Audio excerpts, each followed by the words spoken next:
Today is Thursday, Parashat Mishpatim. The parasha of this week includes in it the mitzvah of Lo tevashel gedi b'halev imo.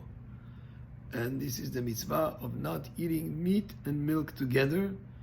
The way that is brought in the pasuk is Lo tevashel, do not cook.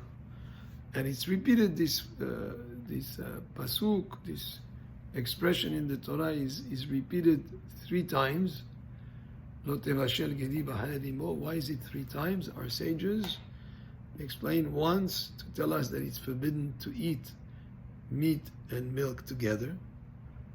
The other one, another time that is mentioned, is not to cook them together. And the 3rd time that is mentioned is not to benefit from them together. In other words, even if you were not to eat milk and meat together, to cook meat and milk together, like let's say to cook a cheeseburger, for instance, that would not be allowed, even if you're not to consume it. Let's say you were cooking it for a goy to eat it.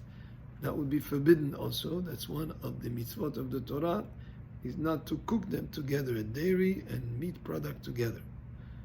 The 3rd mention is to refrain from benefiting from them, even if you're not to eat it or not to cook it, but let's say to sell it.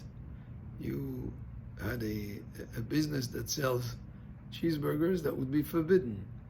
Not to benefit from it is not even to give it to a goy to eat. It would owe you now a favor, or not even to feed it to your dogs. You know, there are some pet foods for dogs that include in that meat and milk and dairy milk products and dairy products mixed together, that also would be forbidden even to give to a pet to eat. So this is a mitzvah that we must be careful, not just in terms of consuming and eating, but also in terms of cooking together or benefiting from it. The idea of meat and milk together is a mitzvah that is very important, and the idea and the Zohar Kadosh in the Chok L'Israel today touches upon that, to be very careful not to eat non-kosher food, because that has an impact on the spirituality of the person. It's not just consuming food that goes into your body, it has an impact even on the spiritual aspect of the person. And of course, we don't not only not mix them together, but we separate the utensils of meat and milk. One word regarding shopping in general in stores. Bread that you buy from a kosher bakery, they make sure not to have any dairy product in it. That's one of the requirements in kosher bakeries, is their bread should not have dairy products in it, because people might make a sandwich with meat, and they would be eating meat and milk together.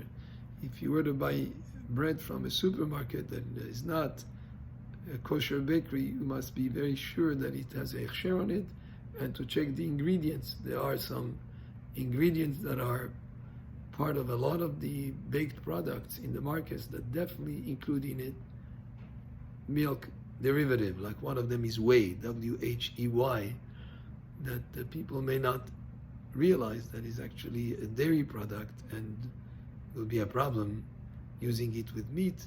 And in general, all bread should have hashgacha on them. And things that today is so easy in most markets, there are so many products that have hechsher on them, they have a kosher symbol, that a person really, if he just makes an effort, he'll be able to definitely enjoy a lot of different foods, and pretty much everything is available with a kosher hechsher on it. Baruch Adonai le'olam, amen ve'amen.